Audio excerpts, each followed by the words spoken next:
1948 में नायक, 1948 में नायक और 1951 में महानायक शेख अब्दुल्ला। किसके? जम्मू एंड कश्मीर के।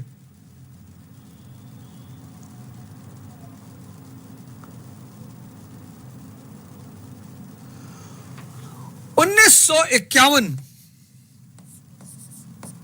आम चुनाव, जनरल इलेक्शन,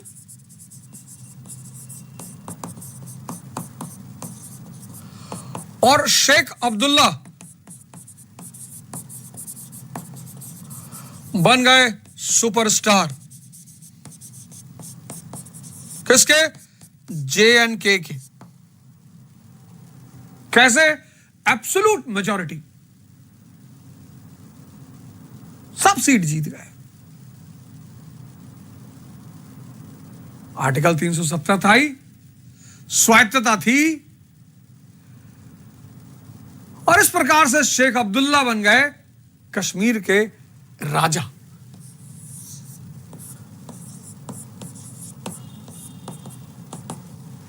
वो आदमी जो 1947 से पर्दे के पीछे था, अब वो कश्मीर का सबसे ताकतवर आदमी बन गया। और ये ताकतवर बने किसकी वजह से? पंडित नेहरू की वजह से। पंडित नेहरू भी अच्छा गेम खेल रहे थे, बहुत अच्छा खेल रहे थे, बहुत अच्छा, बहुत बढ़िया, बड़ा संवैधानिक खेल खेल रहे थे। प्लेबिसाइट का अधिकार दिया कश्मीर के लोगों को, आर्टिकल 370 दिया कि हम जबरदस्ती आपका विलय नहीं करेंगे, आपकी राय लेंगे, बचाया कबीलाई हमले से।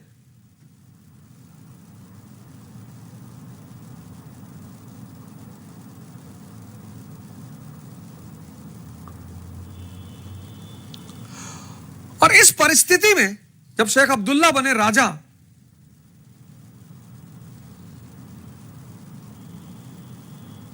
यानी मेरे अलावा पंडित जवाहरलाल नेहरू को भी राजा बनाने का सिद्धांत पता था।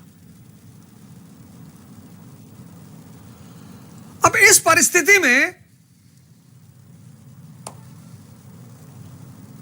दो अमेरिकी अधिकारी अनऑफिशियली, अदलाई स्टीवेंसन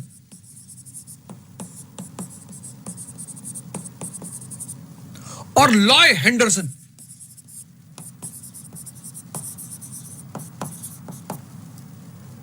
उन्नीस सौ 1951 शेख अब्दुल्ला बन चुके हैं राजा।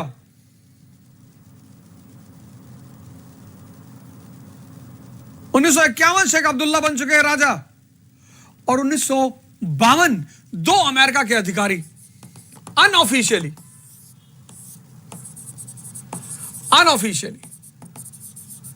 कश्मीर आए। ये दोनों अनऑफिशियली कश्मीर आए, दोनों अमेरिका के अधिकारी थे। अदलाई स्टीवेंसन और लॉय हेंडरसन, ये दोनों अनऑफिशियली कश्मीर आए। और जब ये कश्मीर आए, इन्हें पता था, अमेरिका को पता था कि Kashmir land of resources, strategical importance, Pakistan तो था ही उनके पास। 1949 चाइना किसके कब्जे में आ चुका है? माओ जेडोंग। चाइना भी कम्युनिस्ट हो चुका है। और कश्मीर में बैठने का मतलब यह है कि आपकी सीधी नजर चाइना पे। पाकिस्तान में बैठने का मतलब यह है आपकी सीधी नजर मिडिल ईस्ट में। अब देखो दोनों की लोकेशन, यह होता है सामरिक महत्व, स्ट्रैटेजिकल इंपॉर्टेंस। इसको कहते हैं किसी एरिया का सामरिक महत्व, स्ट्रैटेजिकल इंपॉर्टेंस। 1949 में चीन साम्यवादी देश हो चुका, कम्युनिस्ट।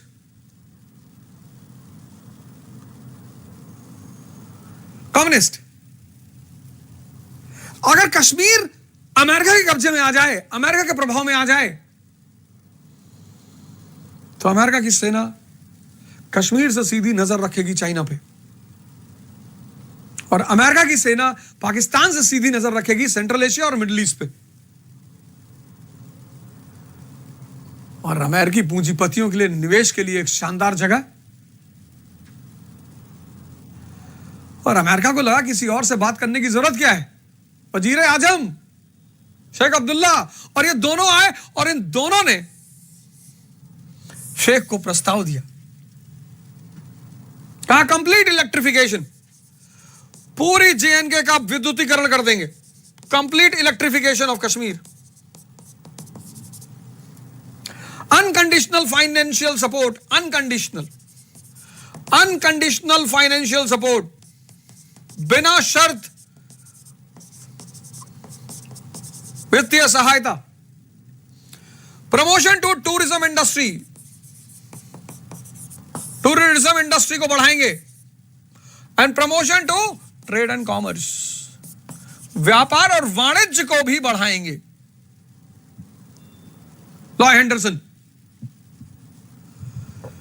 अदलाई स्टीवेंसन और लॉय हेंडरसन ने 4 प्रस्ताव दिया शेख अब्दुल्ला को। बोला विद्युतीकरण कर देंगे कश्मीर का फ्री, वित्तीय सहायता देंगे, unconditional financial support, tourism industry Switzerland बना देंगे तुमको एशिया का, और ट्रेड एंड कॉमर्स, केसर खरीदेंगे तुम्हारा और पूरी दुनिया की मार्केट तुमको देंगे, तुम्हारी शॉल, तुम्हारा कालीन। शेख ने कहा वो तो ठीक है, ये सब बात तो समझ में आ गई, आप मेरे लिए करोगे। मुझे पर्सनली क्या मिलेगा ये तो मुझे समझ में आ रहा, आप करोगे, मुझको पर्सनली क्या मिलेगा मुझको? अरे बोले यार अरब का इतिहास नहीं पढ़े, अब्दुल्ला डायनेस्टी। शेख ने कहा यार ये तो बड़ी अच्छी बात है, अब्दुल्ला डायनेस्टी, अरे बोले अब्दुल्ला डायनेस्टी, अब्दुल्ला डायनेस्टी।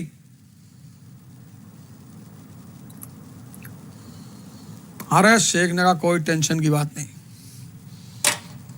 पंडित नेहरू को तो मैं देख लूंगा, साइकिल लेके गुलाब लिए चले आते हैं सुबह सुबह। अब एक तरफ पंडित नेहरू साइकिल लिए हुए गुलाब लिए हुए और दूसरी तरफ अमेरिका रोल्स रॉयस पे। अब शेख को फैसला करना था कि वो साइकिल के कैरियर में बैठेगा या रोल्स रॉयस पे। उसी समय एक और घटना घट गई, श्यामा प्रसाद मुखर्जी का आंदोलन। इसी समय श्यामा प्रसाद मुखर्जी, जनसंघ के नेता श्यामा प्रसाद मुखर्जी और श्यामा प्रसाद मुखर्जी का आंदोलन, जनसंघ और प्रजा परिषद, ये दोनों मिल गई और इन दोनों ने मिलकर एक आंदोलन शुरू किया कश्मीर में कि आर्टिकल 370 तुरंत खत्म करो, कश्मीर का पूरा विलय करो भारत में और हिंदुओं के हितों की रक्षा करो। बोले आर्टिकल 370 तुरंत खत्म करो, तुरंत 370 तुरंत खत्म करो, कश्मीर का पूर्ण विलय करो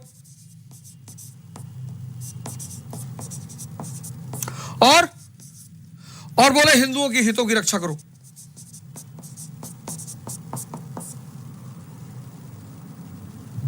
बोले हिंदुओं के हितों की रक्षा। अब शेख को तो मौका चाहिए था। जब आपको प्यार होता है ना किसी से तो आपको उसकी बुरी आदतें भी अच्छी लगती कि क्या सिगरेट पीते हो तुम शाहरुख खान की तरह, फिदल कास्त्रो की तरह, स्टालिन की तरह। आप देखना जब आपको किसी से लगाव हो जाता है, प्रेम हो जाता है, तो उसकी कोई भी आदत आपको अच्छी लगती है।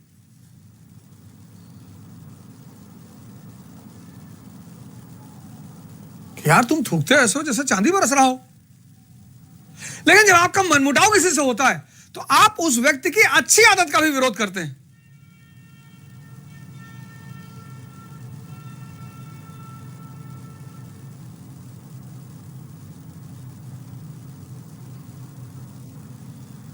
कि यार सिगरेट पीते हो एकदम बेवकूफ नजर आते हो, जाहिल टाइप के। शेख को मौका मिल गया। शेख को मौका मिल गया और शेख ने कहा कि अगर भारत की सरकार ने इस सांप्रदायिकता के तूफान को नहीं संभाला, श्यामा प्रसाद मुखर्जी के आंदोलन को नहीं रोका, तो a time will come when I will say goodbye to Indian Union. एक समय आएगा जब मैं भारतीय संघ को टाटा बाय बाय कर दूंगा। देखो, किसी को इतना मजबूत मत बनाओ कि तुम्हारा ही साम्राज्य खत्म कर दे।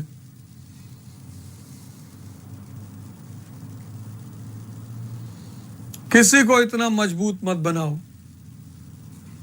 कि तुम्हारा ही साम्राज्य खत्म कर दे।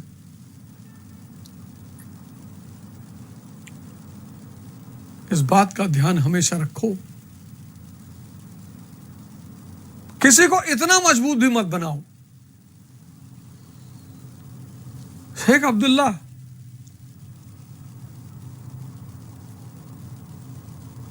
इसी भारतीय संघ की बदौलत इस शक्ति में आया, इसकी पहचान बनी, ये महानायक बना कश्मीर का। और यही शेख अब्दुल्ला कह रहे हैं कि a time will come when I will say goodbye to Indian Union.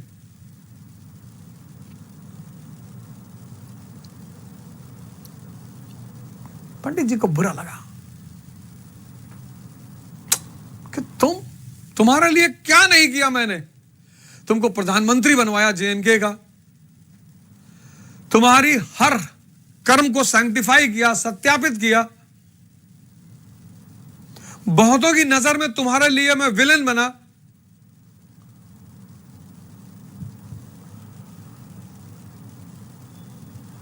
तुम्हारी एब्सोल्यूट मेजॉरिटी में मेरा सबसे बड़ा सहयोग रहा, तुमको राष्ट्रीय पहचान दी, तुमको आर्टिकल 370 दिया, और आज तुम कह रहे हो कि I will say goodbye to Indian Union. Nehru ji ने फूल और निकाला, तोड़ ताड़ के फेंक दिया, ब्रेकअप हो गया शेख अब्दुल्ला और जवाहरलाल नेहरू का। और परिस्थितियां ऐसी बन रही थी कि अमेरिका कश्मीर में बैठ जाएगा, और अगर अमेरिका कश्मीर में बैठ जाता तो क्या करती भारत की सरकार। 1952 की भारत की सरकार क्या कर लेती जिसके पास खाने को गेहूं नहीं था। लेकिन 1953 में एक घटना घट गई। 1950 में हमारा संविधान बन ही चुका था, संविधान हमारा आ ही चुका था, सोशलिस्ट हम हो ही चुके थे, दुनिया के देशों को संदेश जा चुका था कि भारत का दर्शन क्या है। तो यूएसएसआर का थोड़ा थोड़ा झुकाव भारत की तरफ हो रहा था कि नहीं नहीं यार, तुम लोग तो सोशलिस्ट हो, समाजवादी हो, तुम लोग, तुम्हारा साथ दिया जा सकता है। तो एक तरफ यूएसएसआर का दिल पिघल रहा था और दूसरी तरफ स्टालिन की डेथ हो गई 1953 में, स्टालिन मर गया।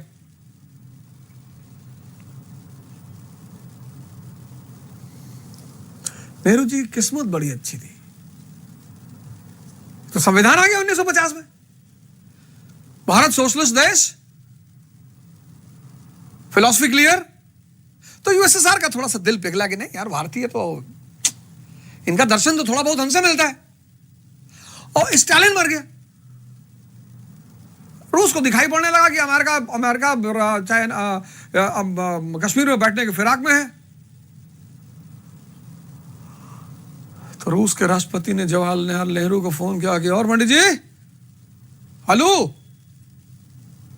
कैसन वाला। अरे बोले का बताई मर्दवा, कुल बिला गई।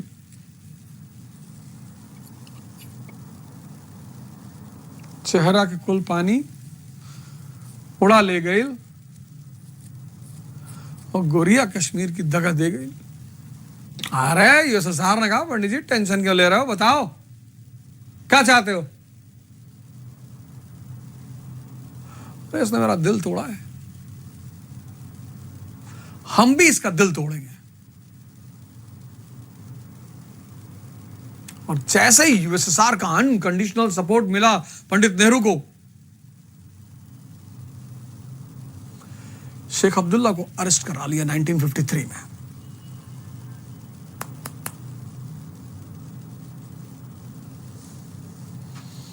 शेख अब्दुल्ला को अरेस्ट करा लिया और यहीं से एक और समस्या शुरू हो गई।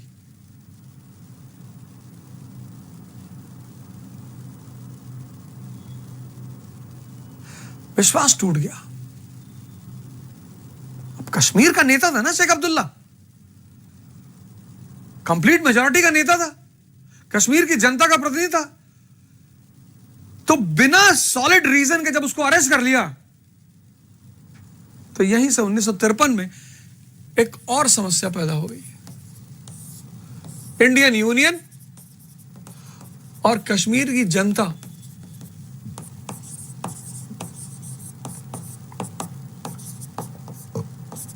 के बीच फेथ डेफिसिट हो गया। फाइनेंशियल डेफिसिट नहीं, फेथ डेफिसिट, फेथ डेफिसिट हो गया।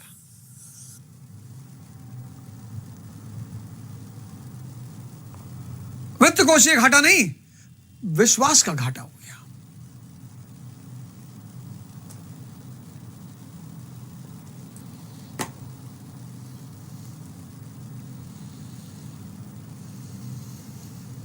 उन्नीस 1947 में पहली समस्या, कश्मीर बना क्षेत्रीय विवाद इंडिया और पाकिस्तान के बीच में। 1949 में सांप्रदायिकता की शुरुआत, हिंदू मुसलमान।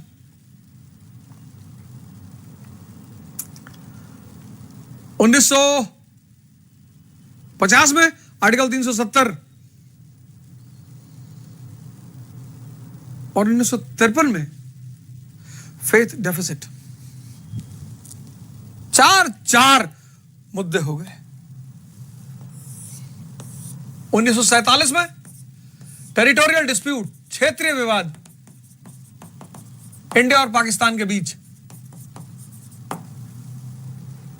1949 में सांप्रदायिकता, कम्युनलिज्म। 1950 में 370। 1953 में फेथ डेफिसिट।